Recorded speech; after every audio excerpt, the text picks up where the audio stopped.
우리에게 주신 말씀은 여호수아서 11장 4절에서 9절 말씀입니다.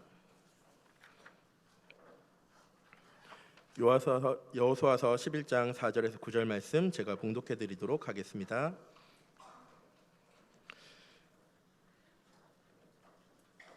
그들이 그 모든 군대를 거느리고 나왔으니 백성이 많아 해변에 수많은 모래 같고 말과 병거도 심히 많았으며 이 왕들이 두루 모두 모여 나와서 이스라엘과 싸우려고 메론 물가에 함께 진쳤더라. 여호와께서 여호수아에게 이르시되 그들로 말미암아 두려워하지 말라. 내일 이맘때에 내가 그들을 이스라엘 앞에 넘겨주어 몰살시키리니 너는 그들의 말의 뒷발의 힘줄을 끊고 그들의 병거를 불사르리라 하시니라. 이에 여호수아가 모든 군사와 함께 메론 물가로 가서 갑자기 습격할 때에 여호와께서 그들을 이스라엘의 손에 넘겨주셨기 때문에 그들을 격파하고 큰 시돈과 미스르봇 마임까지 추격하고 종쪽으로는 미스바 골짜기까지 추격하여 한 사람도 남기지 아니하고 쳐 죽이고 여호수아가 여호와께서 자기에게 명령하신 대로 행하여 그들의 말 뒷발의 힘줄을 끊고 그들의 병거를 불살랐더라. 아멘. 목사님 나오셔서 약속의 땅을 모두 취하라는 말씀으로 우리에게 말씀 주시겠습니다. 신앙생활을 잘한다는 것은 열심히 하는 게 아니고 하나님이 여러분들에게 주신 최고의 것들을 잘 알고 그걸 누리는 게 신앙생활을 잘하는 겁니다. 하나님이 우리에게 주신 거 가장 완벽한 축복, 그리스도를 통해서 우리에게 은혜로 주신 것들이죠. 우리가 노력해서 애써서 얻은 게 아니고 우리는 할 수 없는데 하나님이 아브라함을 선택해서 부르신 것처럼 저와 여러분을 선택하셔서 아무 조건 없이 부르시고 우리를 구원해서 하나님의 자녀 삼으셨죠. 우리 옆에 있는 분들 한번 같이 그렇게 인사하십시다. 당신에게 하나님의 자녀라는 신분이 있습니다. 네, 이것 가지고 신앙생활을 하는 겁니다. 또 한번 옆에 있는 분들에게 한 번 더 인사하시기를. 당신에게 하나님께로부터 주어진 권세가 있습니다. 예, 하나님께로부터 주어진, 내게서 나온 게 아니고 하나님께로부터 시작된 권세. 이 어마어마한 권세는요, 그 아무것도 어떤 것도 여러분들에게서 그것을 빼앗아 낼 수 없습니다. 그래서 여러분들 신앙생활을 한다는 거는요, 여러분들의 정체성이에요.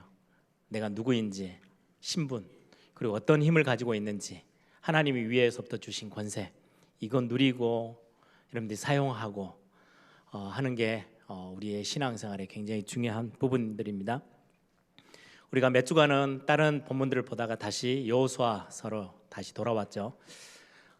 오늘 약속의 땅을 모두 취하라라는 제목인데요.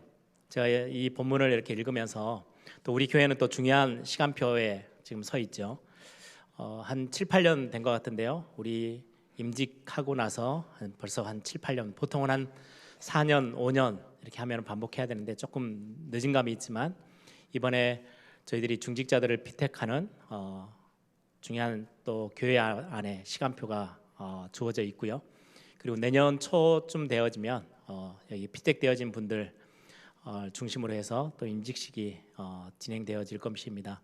피택하고 임직식하고 이렇게 간격이 좀 있는 것은 피택되신 분들에게 교회가 또 전체 본부 훈련 속에서 실제 준비되어진 또 훈련되어진 중직자로 세우기 위해서 중요한 훈련들이 한 6개월 정도는 진행이 될 것입니다.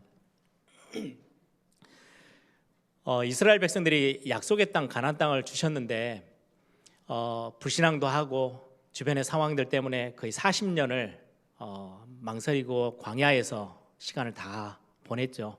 지체하고 있다가 중요한 시간표가 되어져서 하나님이 다시금 가나안 정복에 시간표들을 허락하셨어요. 그때 이제 약속된 그 땅들을 다 차지하고 정복할 수 있도록 하나님이 그 모든 응답들을 허락하셨는데 그 성경 본문을 저는 보면서 이번은 중직자 우리 피택하는 부분들, 중직자를 세우는 부분에 좀 많은 기도들을 담으면서 말씀과 이렇게 연결을 시켜 보았습니다. 진짜로 잃어버린 땅, 놓쳐버리고 있는 현장들, 빼앗겨버린 현장들, 사실은 하나님의 교회 중심으로 해서 이 땅들을 다 회복해내고 다스리는 게 저와 여러분에게 주신 참된 사명입니다. 하나님이 하나님의 형상대로 인간을 창조하시고 가장 먼저 주신 축복이 모든 땅을 정복하고 다스리는 거예요. 저와 여러분에게 주신 엄청난 사명인데 불구하고 많은 지금의 여러분들 말씀 이렇게 나누고 또 영상도 보시고 중직자 훈련 받으시면 나오는 그림들이죠. 교회가 무너지고 있고 빼앗기고 있고 다른 종교 우상 종교에게 교회의 건물들이 넘어가고 많은 성도들이 힘을 잃고 미자립 신앙의 모습들. 교회가 좀 미자립한다. 제대로 된 자립할 수 있는 신자들이 성도들이 모여지며 힘을 내면 교회는 금방 자립으로 돌아올 수 있어요. 미자립 교회보다 더 중요한 문제는 교회가 크든 작든 미자립 성도예요. 자립이 안 되어지고 자꾸 흔들리고 있는 복음에 깊이 뿌리를 내지 못하고 있는 많은 성도들 때문에 그런 것들 때문에 교회가 점점 힘을 잃고 있는 이 현장들 너무 안타깝죠. 거기에 병들고 영적 문제로 시달리고 답도 없고 흑암 세력이 자기가 세상 신 세상 임금처럼 군림해서 전체 문화와 모든 현장들을 뒤흔들고 있는 그 현장들 이거 찾아내고 회복시켜야 됩니다. 오늘 여호수아서에 나오는 중요한 사명은요 약속의 땅을 다 차지하고 회복해내는 거거든요. 저는 중직자들이 세워지는 것은 이 일을 하기 위함이야. 우리가 놓쳐버리고 빼앗겨버렸던 현장들을 다시금 하나님 앞에 돌려드리고 우리가 회복해내는 굉장히 중요한 일들을 우리가 해야 되는 거죠. 그래서 잃어버리고 놓쳐버렸던 빼앗겼던 또 병들어 있고 답이 없이 헤매이고 있는 현장들을 회복해내고 살려내는 그 일에 영적 시스템을 세우는 게 중직자들을 세우는 겁니다. 저희 교회는 이제 많은 중직자를 좀 세우려고 해요. 제가 어제도 우리 선거위원회 담당하고 있는 위원장 장로님에게 여쭤봤어요. 몇 분이나 신청하신 것 같아요? 그랬더니 얼마 안 된대요. 오늘 거의 대부분 다 할 것 같대요. 저희들이 날짜를 내일까지 이렇게 둔 거는 오늘 신청되어진 것들 보면서 꼭 하셔야 되는데 왜 망설이고 계시지? 그럼 제가 직접 전화를 돌리겠습니다만은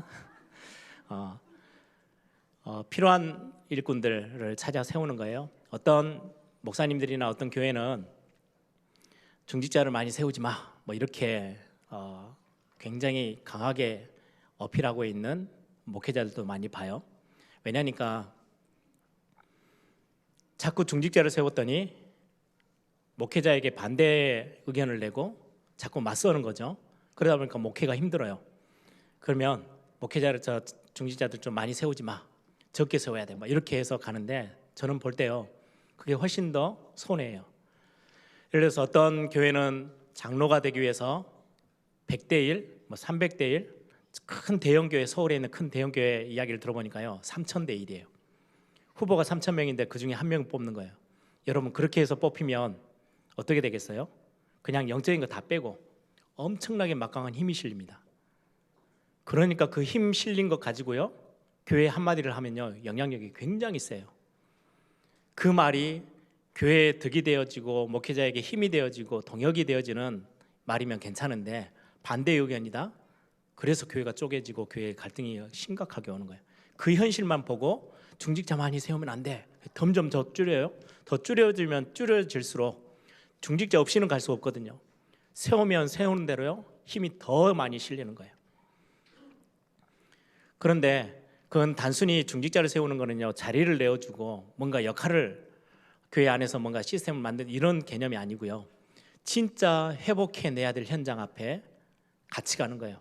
저는 신학교를 다니면서 교회사가 쭉 있잖아요. 교회사 역사를 공부하면서요 한 시대 하나님이 굉장한 축복과 응답을 여셨던 시대, 그 시대마다 목회자가 힘을 내서 막 혼자서 뛰는 그 시대는요 하나님이 큰 문을 여신 적이 거의 없어요. 성도들과 함께 중직자들을 세워서 중요하게 힘을 같이 함께 동역하며 마음을 모아서 원네스해서 현장을 향하여서 뛰어나갈 때 초대교회가 그랬죠. 그래서 우리는 감히 굉장히 죄송한 이야기지만 2000년 만에 회복된 중직자 운동이라고 저희들은 전도운동이라고 말을 하는 거는 우리 잘났어가 아니고요. 시대마다 중직자와 목회자와 교육자들이 함께 힘을 모았을 때 세계복음화에 굉장히 큰 문을 하나님이 여셨어요. 그래서 저는 신학교 다니면서 교회 중직자가 든든하게 세워지는, 그리고는 같이 함께 목회자들과 함께 손을 잡고 현장을 뛰는 그런 교회 하나님 그렇게 심부름하고 싶어요 라는 기도 제목이 있었거든요. 저는 그 기도에 하나님이 저에게 응답하셔서 지금도 정말 힘이 되어지는 장로님들과 우리 권사님 안순희 집사님들과 함께 우리 직분자들과 함께 사역을 하고 있지만 교회가 더 든든히 세워나가는 이런 영적 시스템을 든든히 세우는 그런 중요한 사역입니다.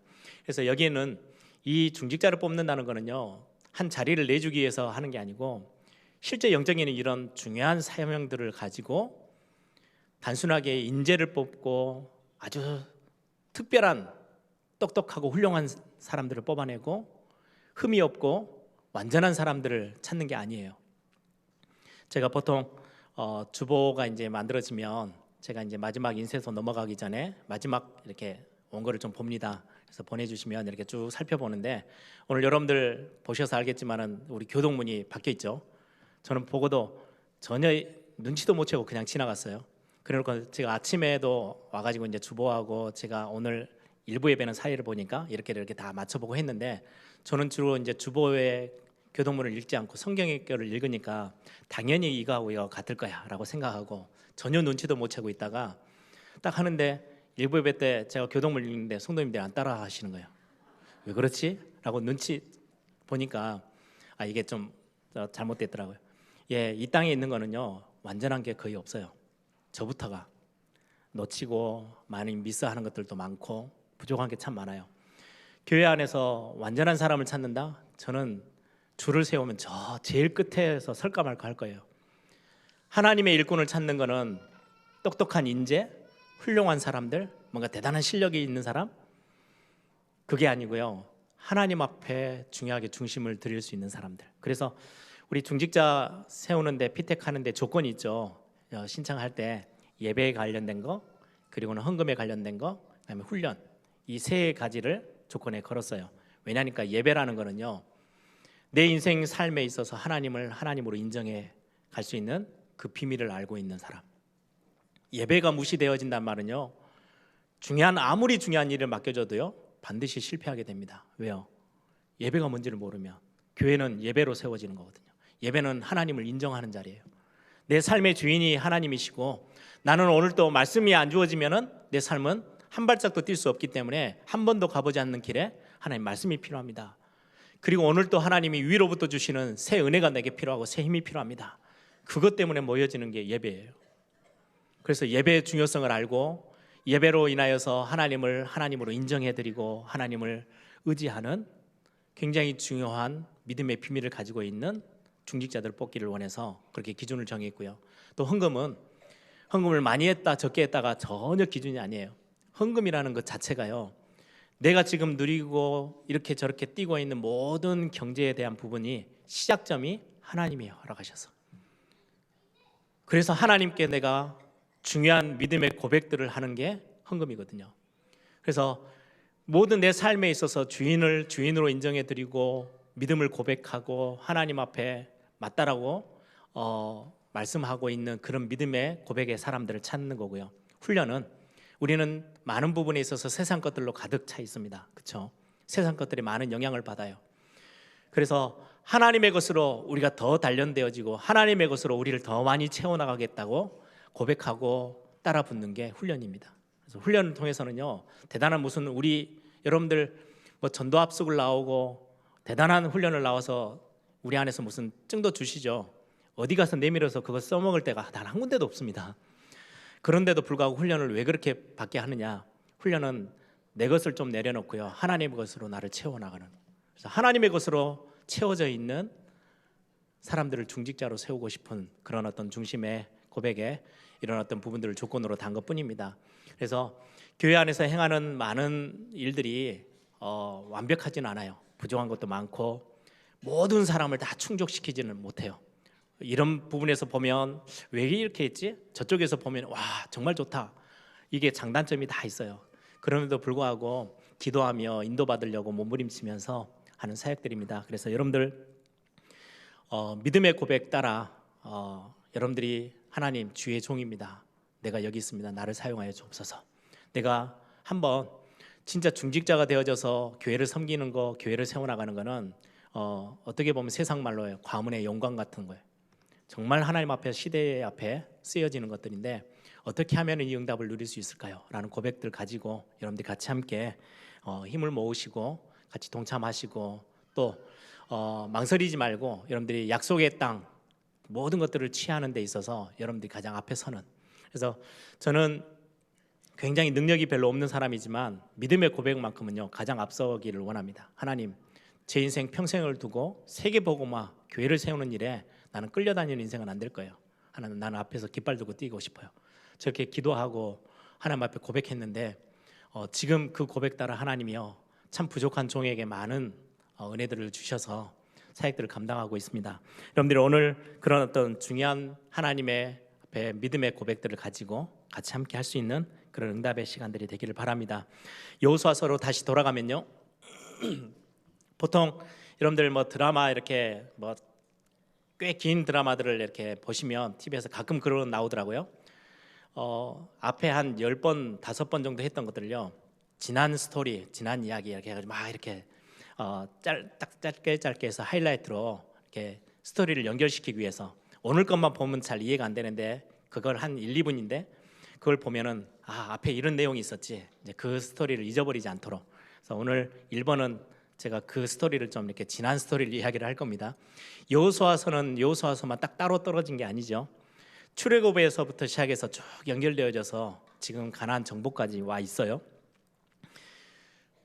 애굽에서 종노릇 400년 가까이를 했던 이스라엘 백성들, 거기에서 자신들의 실력과 능력으로 빠져나온 게 아니고요 전적인 하나님의 은혜로 하나님이 능력을 베푸시고 이적을 일으키셔서 애굽에서 빠져나왔어요. 그 애굽에서 빠져나오는 가장 큰 하나님의 능력의 선포가 뭐예요? 유월절이에요. 양의 피 바르는 날 죽음의 사자 저주가요 넘어섰어요. 유월이라는 거는요 그 집 피가 발려져 있는 집은요 저주가요 들어가지 못하고 넘어갔어요. 그리고 그 피 발려지지 않는 집은 그 왕도 상관없어요. 직분이 어떠냐, 능력이 얼마나 대단하느냐, 그 나라의 왕이냐 상관없어요. 모든 것까지 다 미쳤어요. 짐승에게까지. 그런데 아무리 부족하고 연약해도 양의 피가 발려져 있는 집은요 들어가지 않았어요. 그게 유월절이에요. 그 유월절을 통해서 거기서 완전 해방받고 구원받은 하나님의 백성들이 애굽에서 빠져나와요. 그리고는 한 2년 정도 지난 시점에 가데스 바네아라는 광야 앞에 딱 서요.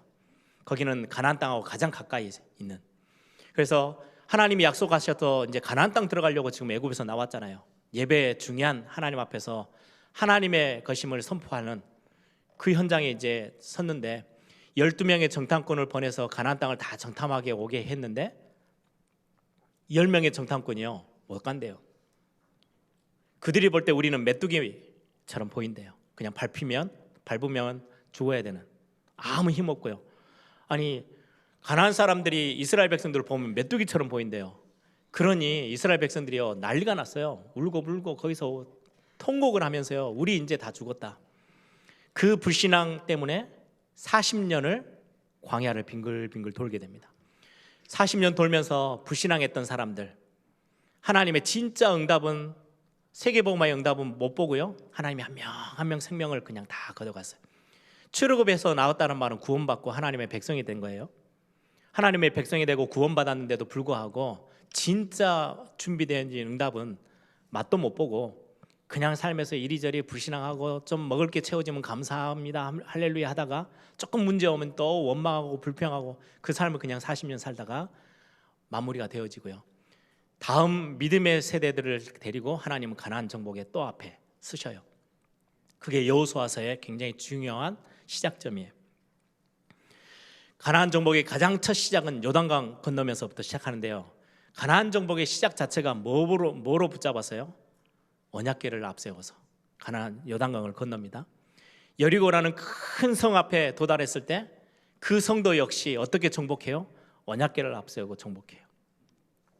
이건 하나님이 최고의 하나님의 방법이에요.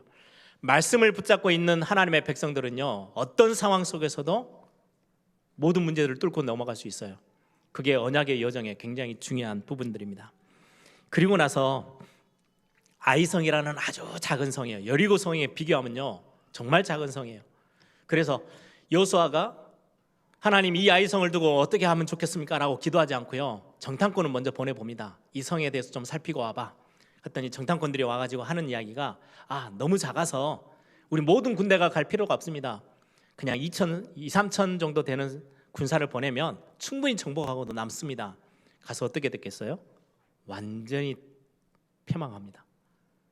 완전 져가지고요 다시 쫓겨 내려왔어요. 그제서야 하나님 앞에 엎드립니다. 하나님 어떻게 해야 됩니까? 그때 하나님이 복병을 두게 해서 승리케 하셨죠. 그리고는 조금 또 그렇게 교만했던 일이 또 하나 뭐 있죠. 옆에 기브온이라는 족속이 와서 같이 화해하고 화친하자. 우리하고는 싸우지 말고 서로가 어려울 때 돕자. 이렇게 해서 화친을 하는데 여호수아서 9장 14절에요. 성경 그렇게 말씀하고 있어요. 여호와께 묻지 않고. 또 한 번에 여호수아가 자신만만해졌어요. 전쟁에서 계속해서 이제 승리를 가져오잖아요. 그러다 보니까 하나님께 묻지 않고 전쟁에 이제 그 기브온 족속들하고 같이 판단해서 화친을 맺어요. 그 사건이 계기가 돼가지고 남쪽에 있는 모든 왕들이 기브온은 가나안 족속이거든요. 그런데 어떻게 저것들이 저 외부에서 온 그 이스라엘 우리의 적들과 화친을 하고 배신을 해 우리를 저 기브온 족속들을 완전히 멸해버리자 하고 남쪽에 있는 왕들이 연합군을 만들어서 쳐들어왔어요. 그때 기브온 사람들이요 우리하고 화친했던 내용이 우리가 어려울 때 위기를 당할 때 도와주기로 했지 않냐 와서 빨리 도와라. 그래 어쩔 수 없이요 그 화친했던 그 내용 때문에요 군사를 이끌고 그 연합군을 맞아 섭니다. 그때 하나님께 여호수아가 하나님 앞에 고백하며 하나님을 다시금 또 바라보죠. 그래 여러분들 구원받은 하나님의 백성들의 삶이 얼마나 스펙타클하냐니까요. 우리가 실수해요. 넘어져요. 실패를 경험하기도 해요. 그런데 하나님 앞에 다시금 우리가 시선을 돌리고 우리의 중심을 다시금 하나님 앞에 두기 시작하면 과거에 우리 실수했던 것까지 우리의 연약했던 것까지 넘어졌던 것까지 교만했던 것까지도 하나님은 싹 다 합력해서 하나님의 계획을 이루어 나가세요. 하나님은 자기의 뜻을 절대로 포기하지 않으시고 변화시키는 법이 없어요. 하나님은 하나님의 것을 이루어 가시는데 가나안 정복이 하나님의 것이잖아요. 그 실수했는데 연합군을 만들어서 왔잖아요. 네, 하나님 입장에서는요 전쟁을 너무 쉽게 단번에 끝내시는 방법이었어요. 그래서 하나님을 바라볼 때 하나님은 연합군을요 한 판에 그냥 끝내셨어요. 그래서 모든 성들이 텅텅 비어 있는 거예요. 그냥 들어가서 정복하기만 하면 돼요. 굉장히 하나님이 가나안 정복을 쉽게 만드셨어요. 그래서 여러분들이 과거에 어떠했던 상처가 있었던 다 발판입니다. 하나님은요 하나님의 계획 앞에 서는 여러분들 앞에 하나님은 다 응답으로 바꾸실 거예요. 너무 이상한 사람이다 쫓아내는 게 아니고요 하나님은 변화시켜서 뜯어 고쳐서 하나님의 일을 이루어 가십니다. 그렇게 해서 남방 왕들이 완전히 패전하고 이스라엘 백성들이 승리하죠. 그 이후의 본문이 오늘 11장입니다. 북쪽에 왕이 하솔이라는 성의 왕 중심으로 해서요 거대한 남쪽 남방왕의 그 남방왕들의 연합군들보다요 훨씬 더 막강한 연합군을 만들었어요. 북쪽에 거의 모든 성들이요 다 연합했어요. 그래서 역사학자에 보면 오늘 4절 5절을 보세요. 그들이 그 모든 군대를 거느리고 나왔으니 백성이 많아 해변에 수많은 모래 같고 말과 병거도 심이 많았으며 이 왕들이 모두 모여 나와서 이스라엘과 싸우려고 메롬 물가에 함께 진쳤더라. 연합군을 만들어서 북쪽에 있는 모든 가나안 땅에 있는 족속들이요 싹 서로 예전에는 아웅당하고 자기들끼리 막 이렇게 했던 족속들이요 싹 다 힘을 모아서 이스라엘 백성들하고 싸우려고요 연합군을 만들어서 지금 싸우러 나온 거예요. 역사학자인 요세푸스라는 사람이 이때의 상황들을 예상하며 그렇게 이야기를 해요. 30만 군대 숫자가 30만이래요.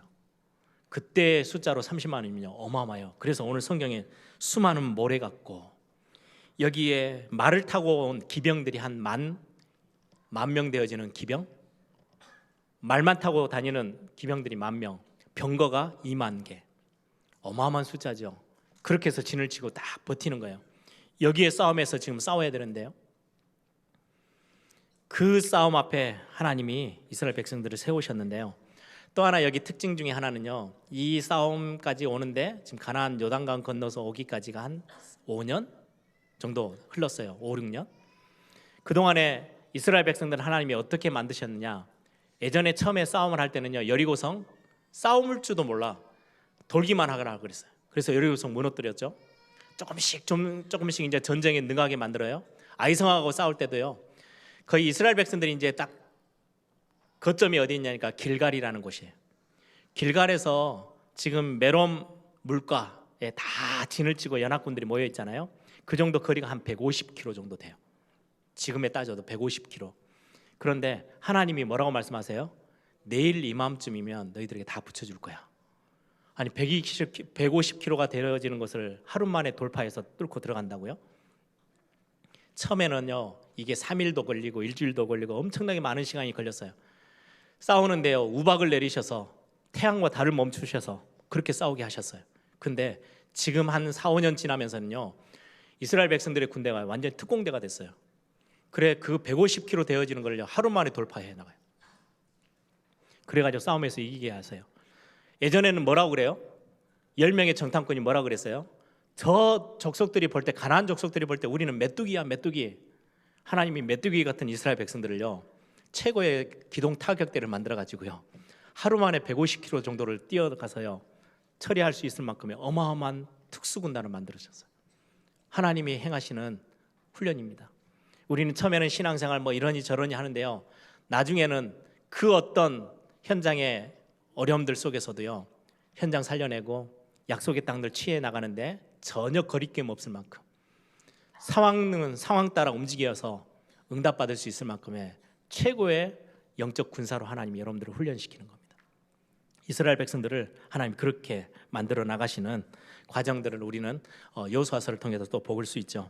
그러면 오늘 구체적으로 약속의 땅을 취하다, 약속의 땅을 모두 취한다, 무슨 말일까요? 영적 싸움을 이야기하는 겁니다. 오늘은 영적 싸움을 좀 더 주제로 해서 말씀을 좀 나눠보려고 합니다. 민수기 13장 33절에 보면 뭐라고 기록되어 있냐니까요. 여기 지금 가나안 족속 중에 아낙 자손이 있어요.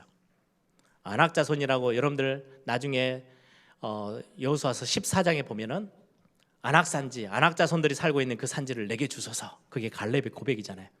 거대했어요. 거인처럼 큰 족속이에요. 장대해요. 근데 그 아낙 자손들을 두고 성경에 민수기 13장 33절에 뭐라고 말하는지 아십니까? 네피림의 후손, 아낙 자손들. 네피림의 후손. 네피림이 어디 나와요? 창세기 6장에 나와요. 창세기 3장에 하나님을 떠나게 만들었던 이 사단, 천사였던 게 타락해서 사단이 되어졌죠. 사람이 죽어서 귀신 되는 게 절대 아니에요. 사단의 졸개들이에요. 영적 존재들이에요. 인간이 죽으면 천국 아니면 지옥 가는 거예요. 사단의 쫄개들인 천사가 타락해서 사단 마귀 귀신이 되어졌는데 이게요 위에서부터 내어 쫓겨요. 요한계시록 12장의 1절에서 9절에 보면요 하늘에서 내어 쫓긴 자들이 있어요. 그게 사단이라고도 하고 마귀라고도 하고 붉은 용 마귀 사단이라는 그 존재들. 네피림이라는 뜻 자체가 그렇잖아요. 위에서 떨어진 자들이에요. 거대해요. 힘 있어요. 굉장히 강력한 힘을 가지고요 큰 모습들을 가지고 이 땅을 완전히 휘젓고 있는 족속들. 이거는 단순하게 한 민족을 이야기하는 게 아니에요. 영적 싸움의 대상을 이야기하는 거예요. 여호수아서의 가나안 땅을 정복하는 거, 약속의 땅을 차지하는 거는요 뒤집어서 말하면요 하나님의 나라와 흑암의 나라와의 어마어마한 영적 싸움이에요.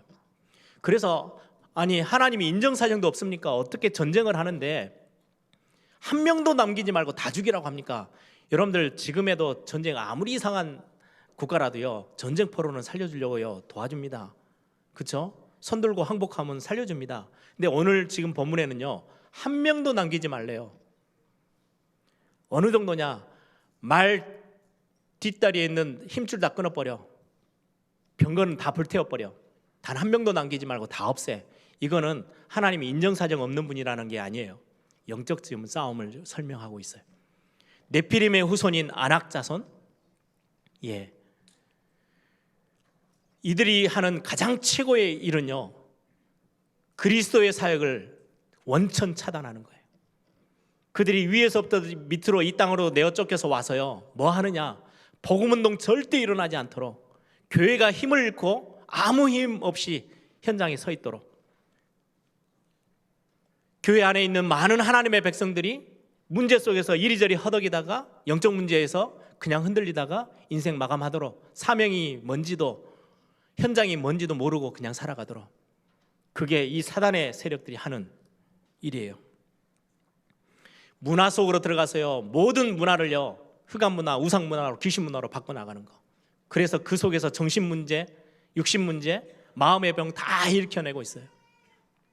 이 사단이 예배도 방해해요. 마태복음 4장 보세요. 예수님한테까지 가서요, 예배하는 거를요, 방해해요. 왜요? 우리가 하나님과 만나고 하나님께 은혜를 받고 하나님께 힘을 얻는 이 일, 가장 최고의 자리인 예배 자리를요, 부숴요. 깨트려 버려요. 못하도록 만들어요.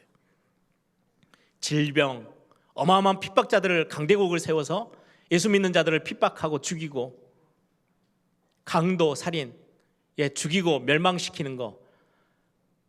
성경이, 신약 성경이 말씀하죠. 사단은 거짓말자기 아비, 죽이고 멸망시키는 강도, 도둑이라고 성경은 설명하고 있습니다.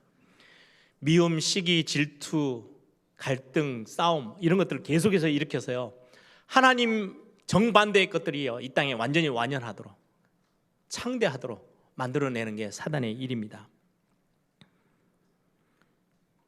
이거를 더 큰 거는요, 지금 여러분들 보세요. 구약 역사를 쭉 보시면, 영적인 눈을 가지고 딱 보시면요, 아브라함, 이삭, 야곱, 요셉, 창세기는 원래 의미는 씨, 혈통.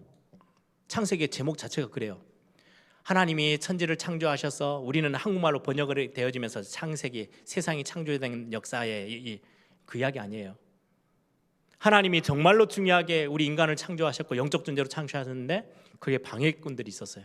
그게 창세기 3장이에요. 이게 하나님과 우리 인간의 완전히 관계를 끊고 이 땅을 자기들이 세상 신, 세상 임금 된 것처럼 군림해서 하나님과 완전히 결별되도록, 하나님의 축복과는 전혀 상관없이, 하나님의 은혜와는 상관없이 멸망하도록 그렇게 끌고 갔던 그 세력 앞에 하나님이요, 이거를 완전히 회복시키는데 여자의 후손을 보내시기로 약속하셨고요, 그 보낼 땅이 약속의 땅 가나안 땅이에요.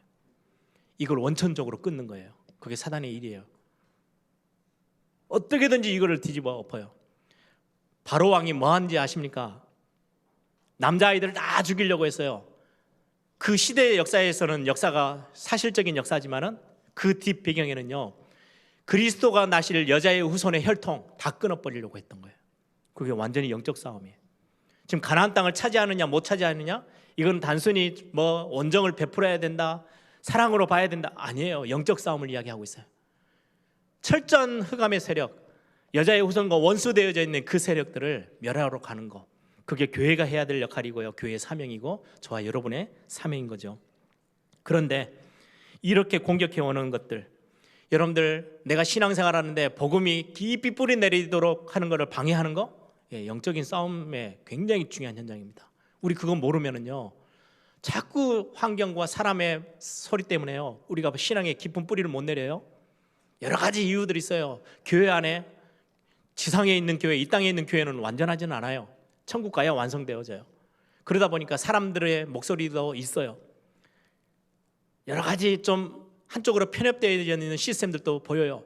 그런 것들 때문에, 나는 이 교회 마음에 안 들어, 이 교회는 왜 이래, 목사님 저 목사님 왜 그래, 그러고 있는 동안에 뭐만 못해요? 복음의 뿌리만 못 내려요. 그게 사단이 하는 일이에요. 내 계획, 내 삶에 복음이 깊이 내려버리면요, 완전히 승리하게 되는데요, 사단의 방해죠. 복음 듣지 못하도록 하고, 믿음만 고백하면 승리할 수 있는데 불신앙으로 자꾸 가도록 환경 상황들을 조절하죠. 여기에서 인간관계뿐만 아니라 질병, 여러 가지 것들을 동원해서, 그럼 여러분들 착각은 하지 마세요. 모든 질병이 사단에게 시작했냐? 그건 아닙니다. 그런데 질병 속에요, 사단의 엄청난 공격들이 있어요. 여러분들이 몸이 좀 아프다, 질병이 있다, 그것 때문에 영적인 축복을 빼앗기지 마세요. 반대로 갖고 가세요. 제가 병원에 가끔 신방 가면 하나님 이 병실이 가장 하나님과의 관계가 회복되어지는 시간에 축복이 되게 하옵소서. 그러면 돼요. 몸은 언제든지 우리는요 평생 살아가는 동안에 병 안 걸리고 살 수 있느냐? 아니요. 우리는 연약한 육신이에요. 그래서 미래 앞으로 영원한 집, 우리의 본향집을 소망하며 살도록 하나님 그렇게 지으셨어요. 뿐만 아니라 국가, 민족, 사상, 이념 이 속에요 다 파고들었어요. 에베소서 6장에 실제 어마어마한 영적인 이 사단의 존재들이요 여러 가지 것들을 가지고 교회를 막고 복음운동이 일어나지 않고 전도운동이 일어나지 않도록 그리스도의 일만 방해하고 있어요. 이렇게 강력하게 안악자손처럼요 거대해요. 어마어마하게 커요. 그래서 6절에 하나님이 말씀합니다. 여호수아에게 여호와께서 여호수아에게 이르시되 그들로 말미암아 두려워하지 말라. 그 흑암의 세력 앞에서 두려워하지 마. 왜? 이거는 단번에 끝내버릴 수 있는 하나님이 이미 끝내버리신 사역이에요. 그리스도께서 여자의 후손이 뱀의 머리를 박살내버렸어요. 그리스도께서 모든 마귀의 일을 멸하셨어요. 요한일서 3장 8절 하나님의 아들 예수 그리스도가 이 땅에 오신 것은 마귀의 일을 멸하려 하심이니라. 여러 가지 국가를 흔들리고 여러분들 저 대통령과 많은 위정자들 정치하는 사람들을 위해서 진짜 기도하셔야 돼요. 거기에 흑암 세력들이 공격하지 못하도록 그들을 활용해서 국가 간의 싸움을 붙이죠. 갈등 생기게 만들죠. 여러 가지 하면서요 실제로 전도와 선교만 안 되도록 복음운동만 안 일어나도록 방해하고 있는 거 이건 이념 이야기도 아니고 사상 이야기도 아니에요. 영적인 이야기예요.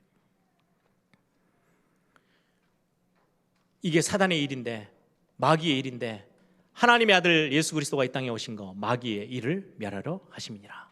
개인의 가정들을 건드리고 개인의 삶에서 인간관계를 다 깨뜨리고 더 하나님 앞에 정말 사명 가지고 나아가야 되는데 여러 가지 환경과 조건들을 뒤흔들어서요 자꾸 우리가 작게 보이고 메뚜기처럼 보이도록 우리를 속이려고 해요. 성경이 정확하게 밝혔잖아요. 거짓의 아비. 사단은 거짓말을 하는 것밖에 할 수 아는 게 없어요. 죽이고 멸망시키는 것뿐이래요. 그래서 베드로전서 5장 8절에 뭐라고 말씀해요? 깨어 있어라. 깨어 있어라. 너희 대적 마귀가 우는 사자처럼 두루다니며 삼킬 자를 찾고 있대요. 여러분들의 삶의 현장에 뭔가 잘 안 되어지고 막 어려움이 찾아옵니까? 눈을 조금만 들어서 보세요. 영적인 눈을 떠서 보세요. 뭐를 방해하고 있는지.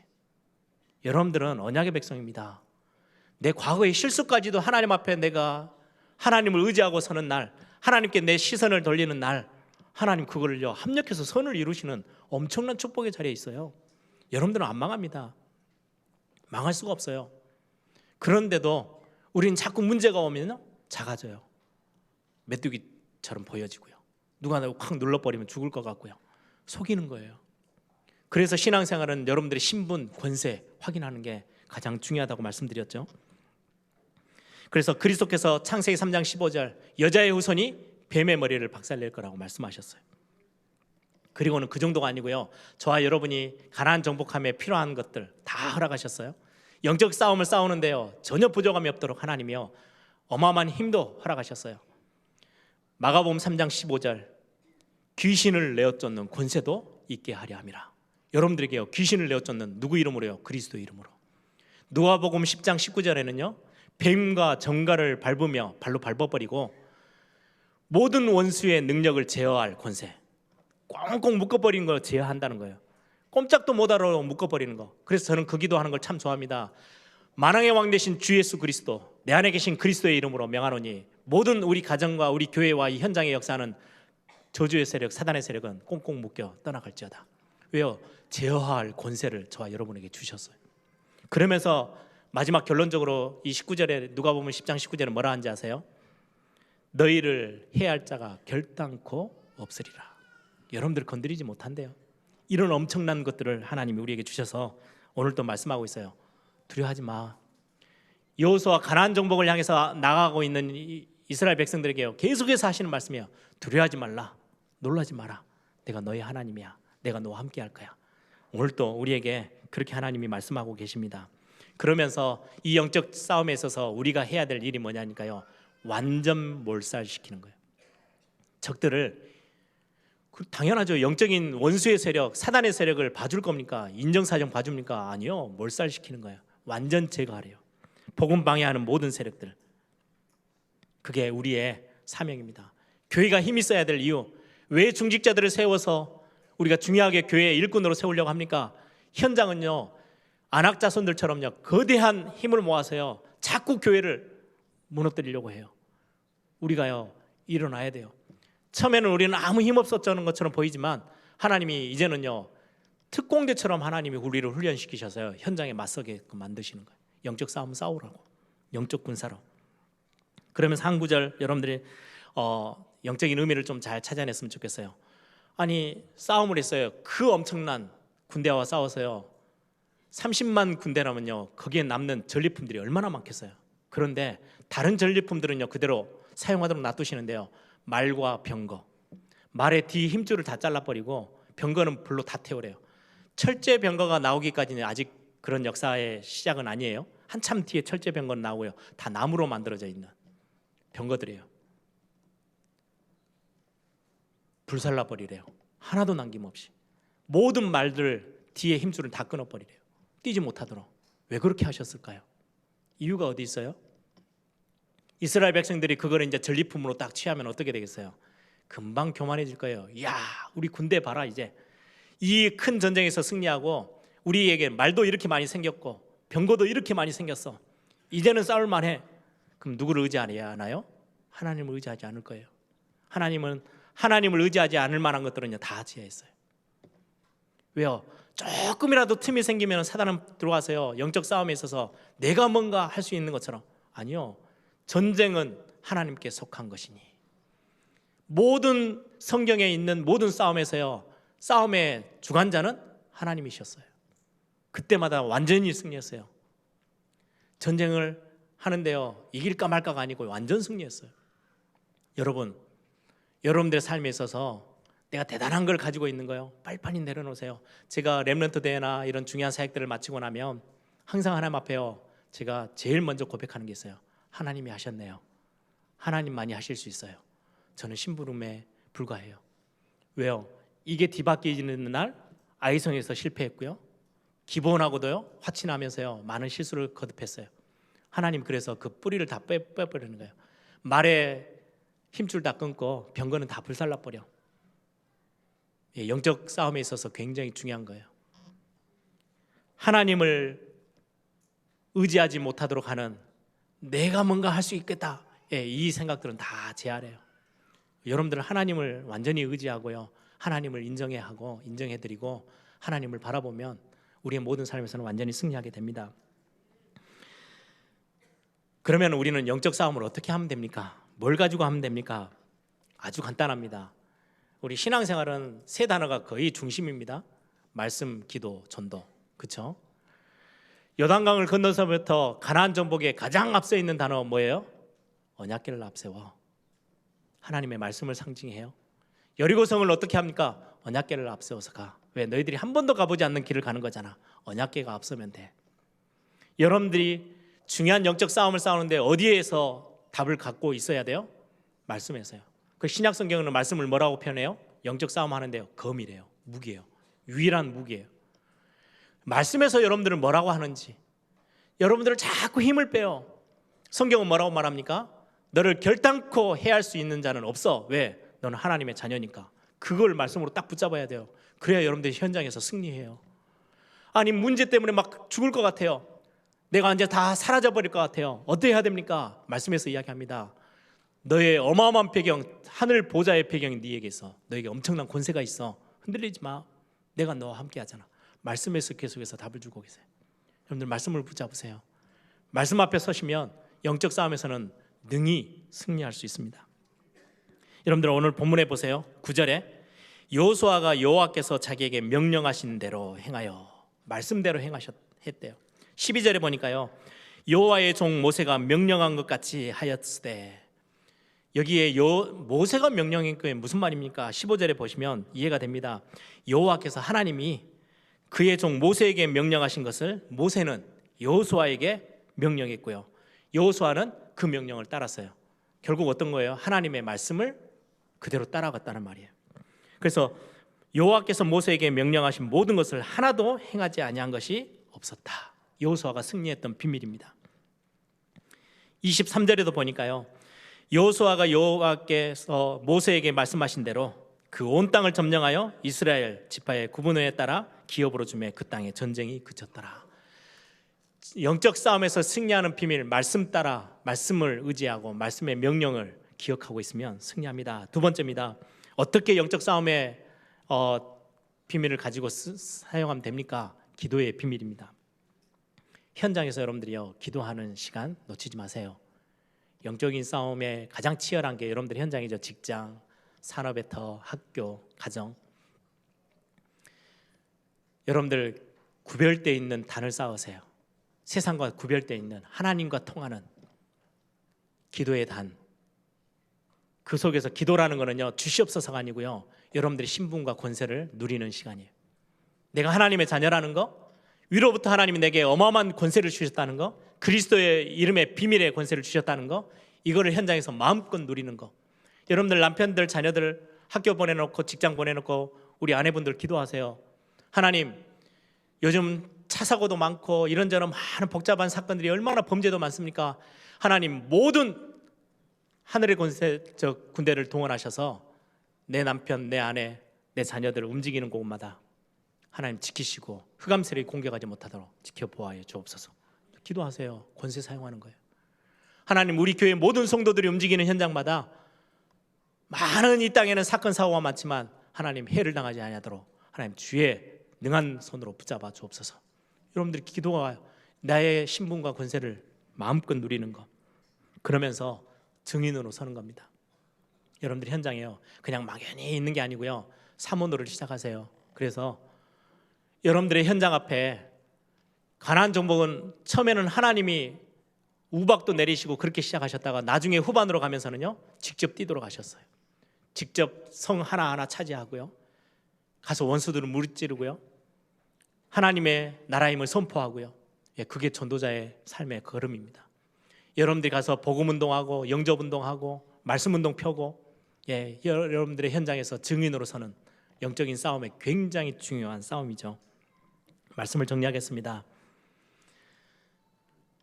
하나님이 우리에게 허락하신, 우리 예일교회에 허락하시고 여러분들 개인 개인에게 허락하신 이 엄청난 현장들, 그걸 다 취하래요. 이미 주셨대요.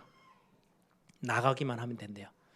여러분들, 우리 교회가 중직자를 세워나가서 하고 싶은 중요한 사역들, 이 호남 지역, 이 한국 땅에 전 세계 수많은 선교사들을 세워서 하나님 중요한 세계 복음화, 지역 복음화 하기를 원하시는 이 일에 우리는 전심전력 뛸 겁니다. 그 일을 위해서 영적 시스템을 세우는, 중직자를 세우는 일, 여러분들 같이 함께 기도로 동참하시고 마음 두시고 같이 함께 믿음 고백하며 나아가는 시간 되기를 바랍니다. 함께 기도하겠습니다. 하나님, 정말로 영적인 싸움 잃어버리지 아니하고 두려워하지 않고 우리에게 주신 영적인 완전한 답, 그리스도의 비밀 가지고 하나님의 능력 안에서 우리의 신분과 권세의 비밀 가지고 현장에서 기도하며 현장에서 이 말씀 따라 신분 누리며 증인으로 서어지는 이 축복 있게 하옵소서. 우리 한번 다 같이 한번 통성으로 함께 기도하겠습니다.